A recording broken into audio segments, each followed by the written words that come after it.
Hello friends, आपका स्वागत है आपके अपने चैनल पर। और आज जब हम चर्चा आपके साथ कर रहे हैं तो बीच में 4 दिन का जो है अवकाश रहा हमारा। और मेरी खुद की कुछ जो है प्रोफेशनल ओब्लिगेशंस थी, उनको फुलफिल कर रहा था। और साथ में जो है कुछ एक क्वालिटी टाइम जो है अपनी फैमिली के साथ स्पेंड किया इन 4 दिनों में। तो उस दौरान में जो है बाज़ार में काफ़ी अच्छी हलचल जो है देखने के लिए मिली। और बाजार ऊपरी लेवल से खिसकते हुए नजर आए, स्पेशली फ्राइडे के सेशन में। और जहां तक हमारा मानना है कि ये जो बाजार में हलचल शुरू हुई है, इसका पीछे का कारण क्या है, वो सब लोग जो है उस पर निगाहें लगाए हुए हैं। और मुझे याद है कि मैंने भी 1 डेढ़ हफ्ते पहले जो है आपके साथ चर्चा भी की थी। और मैंने कहा था कि जिस चीज़ की चर्चा नहीं हो रही है वो एकदम आ जाएगी, वो चीज़ें एकदम आएंगी। और वो इसका जो है मैंने अंदेशा भी कहा था। मैंने आपको कहा भी था कि आज से 1.5 साल पहले ना यूएस में रिसेशन की बातें होती थी और वो सब लोग भूल गए हैं। और कुछ ऐसी चीज़ निकल कर आ सकती है दोबारा से। तो देखिएगा, अब दोबारा से रिसेशन की चर्चा होने लगी है। यूएस में 2 डेटा जो है आए हैं, और वो जो दोनों डेटा हैं, पहला डेटा है एम्प्लॉयमेंट का और या जॉबलेस जो लोग हैं उनका। तो वो डेटा जो है काफ़ी तेज़ी से बढ़ा है। दूसरा आया है पीएमआई का, यानी कि जो मैन्युफैक्चरिंग डाटा है। तो जो पीएमआई इंडेक्स है उसमें भी एक गिरावट देखने के लिए मिली है। तो ये तो अब शायद कंफर्म होता हुआ लग रहा है कि रेट ऑफ इंटरेस्ट कटेंगे। लेकिन जॉबलेस जो डेटा है या जो जॉब नहीं प्राप्त कर पा रहे, तो उनको कंपनसेशन जो है सरकार ने देनी है। इसके साथ साथ जो मैन्युफैक्चरिंग के अंदर डेंट पड़ा है यूएस में, वो एक चिंता का कारण है। और उसी वजह से आपने देखा कि डाउ जोन्स के अंदर भी गिरावट देखने के लिए मिली। और स्पेशली नेस्डेक के अंदर पिछले 2 दिनों के अंदर एक अच्छा सेशन गिरावट का देखने के लिए मिला। उसका इम्पैक्ट जो है इंडिया के बाज़ारों में भी देखने के लिए मिला। और जो बाकी कंट्रीज़ हैं, स्पेशली जापान का जो इंडेक्स है वो 5% से भी ज़्यादा क्रैक कर गया फ्राइडे को। इसके अलावा कोरिया, हांगकॉन्ग, बाकी जो बाज़ार हैं और इवन ऑस्ट्रेलिया के जो बाज़ार है, वो सब 2% से ज़्यादा की कमजोरी के साथ बंद हुए। इंडिया के बाज़ार जो है मात्र 1% की कमजोरी के साथ बंद हुए। और इंडिया के बाज़ार जो है बहुत ही ज़्यादा स्ट्रॉन्ग लग रहे थे। और ऐसा था कि वैल्यूशंस जो है हमारे यहाँ पे काफ़ी ज़्यादा महंगी वैल्यूशंस हैं। आज की डेट में यूएस से भी महंगे बाज़ार हैं। यूएस छोड़िए, हम वर्ल्ड के सबसे महंगे बाज़ारों में से एक हैं। अगर ग्रोथ के हिसाब से देखें तो कुछ छोटी मोटी कंट्रीज़ को छोड़ दें जहाँ पे वैल्यूशंस थोड़े से इंडिया से भी महंगे, लेकिन वो स्पेकुलेटिव बाज़ार है। और जहाँ तक रिटर्न्स की बात करें तो पिछले 6-8 महीनों में भैया पाकिस्तान के भी इंडेक्स ने बहुत अच्छी रिटर्न्स दी हैं, इंडिया को भी आउट परफॉर्म किया है। ये जो बाज़ार चल रही है ये लिक्विडिटी ड्रिवन चल रहे हैं। यहाँ पे वैल्यूएशन से ज़्यादा कोई लेना देना है नहीं। और इंडिया में तो स्पेशली जो ऑप्शन का बाज़ार है वो काफ़ी जो है आक्रामक भूमिका निभा रहा है आज की ट्रेडिंग की जो बाज़ार है उसके अंदर।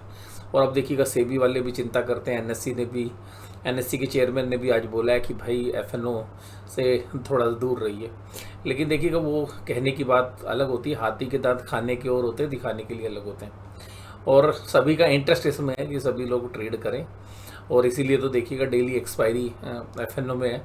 अगर आप एक्सचेंज से पूछो, एक्सचेंज के चेयरमैन से, जी अगर आपने एफएनओ में लोगों को ट्रेड करने के लिए उत्साहित नहीं करना है तो आपने भैया वीकली ऑप्शन हटा दो, या एक ही दिन वीकली जो है सेटलमेंट सारे इंडेक्सेस की कर दो आप। लेकिन वो नहीं करेंगे। तो सीधी सी बात ये है कि सबको अपना इंटरेस्ट है। गवर्नमेंट ने अपना एसटीटी बढ़ा लिया तो गवर्नमेंट को भी मज़ा आ रहा है, भाई जितना वॉल्यूम होगा उतना ज़्यादा कमीशन। ब्रोकर्स की तो चांदी है ही कि भाई जितना ज़्यादा ट्रेड होगा उतनी ज़्यादा ब्रोकरेज आएगी। सेबी भी कहता भाई मुझे भी सेबी टर्नओवर टैक्स मिलता है। तो बात ये है कि चिंता सब दिखा रहे हैं लेकिन करना किसी ने नहीं है। और जो भी कुछ होगा वो अल्टीमेटली रिटेल इन्वेस्टर्स के लिए ही या रिटेल ट्रेडर्स के लिए कॉस्ट बढ़ेगी। कुछ भी जो होगा ना वो कॉस्ट ही बढ़ाएगा, बाकी कुछ नहीं होगा। ठीक है, जिस तरीके से शराब सिगरेट जो है वो आज भी बिकती है, आगे भी बिकेगी। सरकार हमेशा बोलती है कि भाई शराब से दूर रहना चाहिए, सिगरेट से दूर रहना चाहिए। और शराब भाई साहब खूब बिकती है, सिगरेट खूब बिकती है, सबको पता है स्वास्थ्य के लिए हानिकारक है। लेकिन सरकार क्या कहती है, भैया पियो ना खूब, हम इस पर ड्यूटी बढ़ाते रहेंगे। तो अल्टीमेटली ये जो अब भी चीज़ें जो चल रही हैं, पीछे चर्चा में थी, बहुत सारे व्यूअर्स हमसे पूछ रहे थे कि सर ये भी सेबी की मीटिंग हुई है, कुछ नहीं है। मैं उनको सबको एक ही बात बोलता, भैया कुछ नहीं हो रहा है, ये सब केवल तमाशा है, तमाशा देखते रहो। सबकी जो है पांचों उंगलियां घी में है, तो कोई भैया से अपनी घी से उंगलियां निकालने वाला नहीं है। तो ट्रेड इसी तरीके से रहेंगे। एक्शंस जो है वो अलग हैं और बोलने के लिए चीज़ें अलग रहेंगी। तो एफएनओ का जो बाजार है, मैं उस मुद्दे पर आता हूँ, वो भी एक अहम भूमिका निभा रहा है। अब बात ये कि इसके साथ साथ यूएस के बाज़ारों में कमजोरी साथ बाकी जो कंट्रीज़ है वहाँ पे क्यों कमजोरी हुई, तो देखिएगा अगर यूएस के बाज़ारों से पैसा निकल रहा है तो उसका रीज़न एक बड़ा सिंपल है कि वहाँ पर अगर ग्रोथ कम होगी तो अल्टीमेटली जो कनेक्टेड जो इकोनॉमीज़ हैं वहाँ पर भी ग्रोथ रिड्यूस होगी। इंडिया के अंदर अगर हम देखें तो बैंक निफ्टी ने ठीक किया काम, लेकिन इंडेक्स जो है कमजोरी के साथ काम करता हुआ नजर आया। हमें बाजारों के अंदर एक हमें लगता है कि एक करेक्शन ड्यू है, बाजार उस का इंतजार कर रहा है। रिजल्ट में भी कोई बहुत एक्स्ट्रा ऑर्डिनरी रिजल्ट हमें देखने के लिए नहीं मिला। अभी भी स्टेट बैंक ऑफ इंडिया के रिजल्ट अभी मैं देख रहा था थोड़ी देर पहले, तो क्वार्टर ऑन क्वार्टर बेसिस पे मतलब आप ये समझेंगे डी ग्रोथ देखने के लिए मिली। एक्सिस बैंक में वैसा ही देखा। स्पेशली बैंकों में अगर हम देखें तो कोटक के भी एक एक्सेप्शनल इनकम छोड़ दे तो वहाँ पर डी ग्रोथ देखने के लिए मिली। और as a disclosure banking stocks में अभी भी हमारी जो पोजीशन है वो स्लाइडली मंदी की तरफ ही है, और हमें भी उम्मीद कर रहे हैं कि निफ्टी बैंक जो है शायद 50,000 के आसपास तक हमें इसी हफ्ते के अंदर देखने के लिए मिले। और जैसा मैंने आपके साथ पिछले हफ्ते भी आपके साथ चर्चा की थी कि अभी हमारा व्यू जो है सेल और राइज का, लेकिन अभी हाल फिलहाल में जो पोजीशंस है निफ्टी बैंक जो है फ्राइडे को फिर भी मजबूत दिख रहा था, लेकिन ये सब इंडेक्स मैनेजमेंट है। निफ्टी की बात करें तो निफ्टी में जो कमजोरी है गैप डाउन हुई, और मुझे लग रहा है कि 24,400 तक के जो दायरे हैं वो शायद इस हफ्ते आपको इन निफ्टी में देखने के लिए मिल सकते हैं। और सोमवार के लिए जहाँ तक अब हमें लग रहा है कि गैप डाउन ही जो है हमें लग रहा है कि वहाँ पे मिलेगी 50 पॉइंट के बीच में गैप डाउन है, और जो अगली सपोर्ट आ रही है हमारे को वो 24,400 के आसपास आ रही है। तो हो सकता है कि मंडे के सेशन में भी 24,400 के आसपास बाजार चले जाएं, और वो यहाँ से तकरीबन 300 पॉइंट दूर है, लेकिन वहाँ पर हमें एक इमीडिएट सपोर्ट मिल रही है और वहाँ उस सपोर्ट के आसपास बाजार बाउंस करने की भी कोशिश करेगा। अगर 24,400 टूट जाता है तो फिर हमें लगता है कि जो बाजार है, बाजार थोड़ा सा और नेगेटिवली रिएक्ट कर सकता है। जो बजट सेशन वाले दिन जहाँ तक बाजार गया था उन लेवल्स को भी टच कर सकता है बाजार। बट अभी लगता है कि हमें सोमवार के लिए 24,400 एक अच्छी सपोर्ट है। ऊपर की तरफ अगर हम देखें तो जो 24,900 के दायरे हैं वहाँ पर एक रेजिस्टेंस मिलेगा। बाजार में अभी भी हमें लग रहा है कि सेल और राइज ही बेटर स्ट्रेटेजी रहने वाली है, लेकिन डिप के अंदर बेचना थोड़ा सा रिस्की हो सकता है। और 24,400 के आसपास जो है बाजार में बाउंस आने की संभावना में लगती है। एचडीएफसी बैंक ने पूरे के पूरे इंडेक्स को संभाला, निफ्टी को संभाला, क्योंकि यही एक अकेला शेयर है जो बीटन डाउन है। हालांकि देखिएगा मेरा यहाँ पे थोड़ा सा पॉजिटिव आउटलुक है एचडीएफसी बैंक में, और हम इंतजार कर रहे हैं एचडीएफसी बैंक में अगर यहाँ से 10% की करेक्शन हो तो मैं खुद इसको अपने ट्रेडिंग पोर्टफोलियो में भी और पर्सनल पोर्टफोलियो में भी ऐड करने की चेष्टा जरूर करूंगा। और हम एफएनओ में भी तेजी के ट्रेड जो है एचडीएफसी बैंक में लेने की कोशिश करेंगे। तो अल्टीमेटली बैंक निफ्टी के अंदर जो बाकी शेयर्स के अंदर जो मेरा व्यू है उससे थोड़ा सा जुदा है। तो एचडीएफसी बैंक मेरे लिए अभी भी मैं इसमें इन्वेस्टमेंट की भी और ट्रेडिंग की भी अपॉर्चुनिटी देखने की कोशिश करूंगा, बशर्ते कि यहाँ से करेक्ट हो 1500 की लाइन में आना शुरू होएगा ये शेयर, तो फिर हम कुछ ऑप्शंस के ट्रेड जो है तेजी वाले बनाने की चेष्टा जरूर करेंगे। तो अभी भी एचडीएफसी बैंक काफ़ी मजबूत है यहाँ पर, और एचडीएफसी बैंक ने पूरा बाजार संभाला है। और जो अगर फ्राइडे का सेशन देखे, और इसके अलावा देखिएगा टीसीएस के अंदर हमारी कॉल्स बिकी हुई थी 4300 की, और हमारा वहाँ पे एग्रेसिवली मैंने आपके साथ चर्चा भी की थी कि पिछले महीने की जो एक्सपायरी में थे उसमें भी हमारी सेल थी, तो वो तो क्योंकि 4300 के आसपास ही बाजार बंद हुआ था, तो उसको उन पोजीशंस को हमने रोल ओवर कर लिया था, और अल्टीमेटली हमने एक अच्छे प्रॉफिट के साथ टीसीएस की कॉल्स में 4300 में प्रॉफिट बुक कर लिया।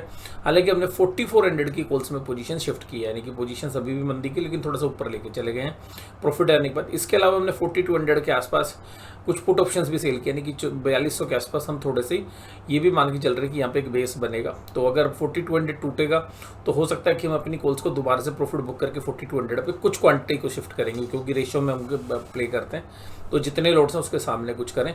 बट 4200 के लेवल के आसपास हमारी तेजी बनी हुई है, तो 4200 की पुट बेच रखी है, यानी कि 4200 पे अगर हम मान के चले 45-50 रुपये की हमने ऑप्शंस बेची हुई है, तो वो 45-50 रुपये की कॉस्ट हमारी कीमत में घटे। तो इसका मतलब अगर हम उसकी डिलीवरी भी लेंगे तो 4160 रुपये के आसपास हमें टीसीएस की डिलीवरी मिल जाएगी। और हालांकि हम डिलीवरी शायद ना भी लें, बट अल्टीमेटली हम कॉल और पुट दोनों बेच रहे हैं।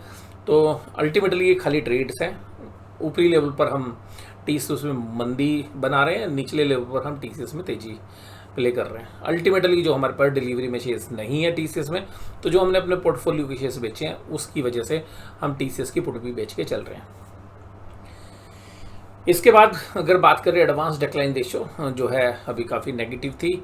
इसके अलावा डीवीज लैब में आज रिजल्ट आए, मुझे कोई बहुत इंप्रेसिव नहीं हूँ मैं, अभी भी शेयर्स 65-70 से ऊपर की पी रेशियो पे चल रहा है और बहुत ही महंगी वैल्यूशंस है और इसमें हम शायद ट्रेड लेने की चेष्टा करेंगे। अभी थोड़ा सा और इंतजार कर रहे हैं, जैसे ही हमें इसमें वीकनेस देखने के लिए मिलेगी डीवीज लैब में हम शायद पोजीशंस बनाएंगे, लेकिन हम नेगेटिव साइड यानी कि मंदी की साइड बनाएंगे। लेकिन अभी फार्मा इंडेक्स काफ़ी मजबूती दिखा रहा है, तो फार्मा इंडेक्स में जब हमें वीकनेस नज़र आएगी तब हो सकता है कि हम इस तरीके के ट्रेड लें। इसके बाद अगर हम बात करें Eicher motor, Maruti Suzuki, Tata Motors और हिंडाल्को जैसे जो शेयर्स हैं वो कमज़ोर होते हुए नजर आए। और आपको याद होगा कि मारुति सुजुकी में मुझे ऐसा लगता है कि अगर मारुति सुजुकी यहाँ पर भी अगर 4% अभी कमजोरी हुई, अगर यहाँ से 2% और भी तेज़ हो जाए तो उसके बाद भी जो है 13,500-14,000 की जो कॉल ऑप्शंस हैं वहाँ से थोड़ी सी मंदी बनाने के स्कोप हो सकते हैं। और मैं अपने ट्रेड शायद ना लूँ अभी, लेकिन मुझे लगता है कि वहाँ पे थोड़ा सा जो रिस्की ट्रेडर्स हैं वो एक्टिव हो सकते हों उन लेवल्स के आसपास। टाटा मोटर्स, हिंडाल्को और ये जो सारे शेयर्स कमज़ोर, अगर यूएस में रिसेशन आती है तो ऑटोमोबाइल्स जो है काफ़ी बड़ी चपेट में आ सकता है। और रीज़न ये है क्योंकि जो यूएस के बाज़ार आते हैं तो हमारे को जो आईटी कंपनी में जो प्रोफेशनल्स हैं उनको बहुत अच्छी जो आज की डेट में रेमुनरेशन मिलती है वो सबको जो है हम शायद नज़रअंदाज कर देते हैं। लेकिन इंडिया की इकोनॉमी में जो रियल एस्टेट में जो प्रॉपर्टी की डिमांड आ रही है, जो फ्लैट्स की, वहीं से आ रही है, गाड़ियों की डिमांड, फिर जो पूरी इकोनॉमी के अंदर वो जो खर्च कर रहे हैं। तो अगर यूएस के आईटी सेक्टर में अगर कमजोरी आती है उसका हमारी आईटी कंपनीज में भी असर पड़ेगा। और जो एक्सपोर्ट जो होता है या जो कॉल सेंटर्स हैं या जो ऐसी कंपनी जो सॉफ्टवेयर डेवलपर्स हैं या जहाँ से जो सर्विसेज प्रोवाइड करती हैं, इवन जो केपीओ टाइप की जो कंपनीज हैं उनको भी चैलेंजेस मिल सकते हैं। तो अल्टीमेटली जो फॉरेन करेंसीज में रेवेन्यूज है उस पर डेंट आ सकता है। तो यूएस की जो रिसेशन है वो हमारे लिए थोड़ा सा रिस्की हो सकती है, लेकिन इंडियन बैंकिंग के लिए वो शायद ज़्यादा ख़राब नहीं है, इसलिए इंडियन बैंकिंग जो सिस्टम है वो ज़्यादा कमज़ोर नहीं हुआ। लेकिन इंडिया की जो बैंक्स हैं उनके रिजल्ट इतने अच्छे नहीं थे। मुझे लगता है कि 50,000 तक के दायरे जो है आ सकते हैं अगले हफ्ते में, लेकिन मैं अभी मान के चल रहा हूँ 50,500 से 50,800 के बीच में हम शायद सोमवार को भी देख सकते हैं। अगर यूएस के साथ साथ जो बाकी जो मार्केट्स हैं वहाँ पर भी अगर एक सेल ऑफ आता है तो फिर उसका असर इंडिया में भी आएगा। तो वो अभी उस समय पर जो फॉरेन फंड्स हैं उनके जो आउटफ्लोज होते हैं वो हर जगह से होने शुरू होते हैं, हर कंट्री से वो पैसा निकालते हैं। और यहाँ पर भी इंडिया में भी गए, इंडिया के रिटेलर्स ने तो पूरा पैसा डाल ही रखा ज़्यादातर, और वो जो थोड़ा सा सेंटीमेंट बिगड़ सकता है जिसकी वजह से हमें 50,800 और 50,500 के आसपास के लेवल से निफ्टी बैंक में देखने के लिए मिल सकते हैं। ऊपरी लेवल पर देखें तो 51,600 के आसपास अगर दोबारा से मिलते हैं निफ्टी बैंक तो शायद हम फिर थोड़ी सी मंदी इनिशिएट करने की चेष्टा कर सकते हैं। निफ्टी बैंक के जो चार्ट्स पैटर्न है वो काफ़ी वीक थे, तो ये जो हम एक रैली मान रहे हैं इसको हमें केवल और केवल हमने टेक्निकल पुल बैक माना है। और ये जो यहाँ से, तो यहाँ से हम फिर दोबारा से ही मान के चल रहे हैं कि सोमवार के दिन भी एक सेल ऑन राइज वाली मार्केट रह सकती है। और एचडीएफसी बैंक ने और कोटक ने ही संभाला, ये दोनों शेयर्स हैं जो पूरे पिछले 2-3 साल की रैली में नहीं चले, तो अल्टीमेटली जब भी बाजार गिरेगा तो ये संभलते हुए नजर आ रहे हैं। SBI, ICICI bank, bank of Baroda में जो है कमजोरी थी।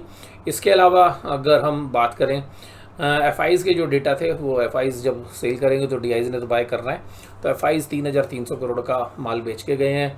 और देखिएगा जब यूएस में हलचल होती है तो एफआईज तो फिर नेगेटिव हो ही जाते हैं, और डीआईज की तरफ से 2,965 करोड़ की बाइंग हुई है। वहीं पर 2 तारीख को अगर हम देखें तो 1394 करोड़ से इंडेक्स फ्यूचर्स बेचे हैं एफआईज ने, और 8,100 करोड़ के एफआईज के स्टॉक फ्यूचर्स बेचे हैं। ऑप्शंस में बाइंग करके गए हैं, तो अल्टीमेटली ऑप्शंस का जो इंडिया विक्स इंडेक्स है उसमें भी अच्छी बढ़ोतरी देखने के लिए मिली। और जो यूएस का विक्स है वो एक समय तो फ्राइडे के ट्रेडिंग सेशन में 32% इंक्रीज कर गया था।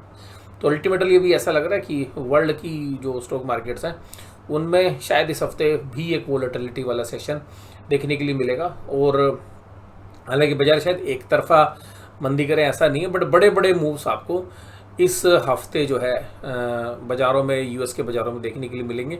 अभी मैं खाली संडे की बात कर रहा हूँ आपसे, वीकली चार्ट्स के साथ हो सकता है मैं वीकली एनालिसिस भी आपको वीकेंड में चेष्टा करूँ।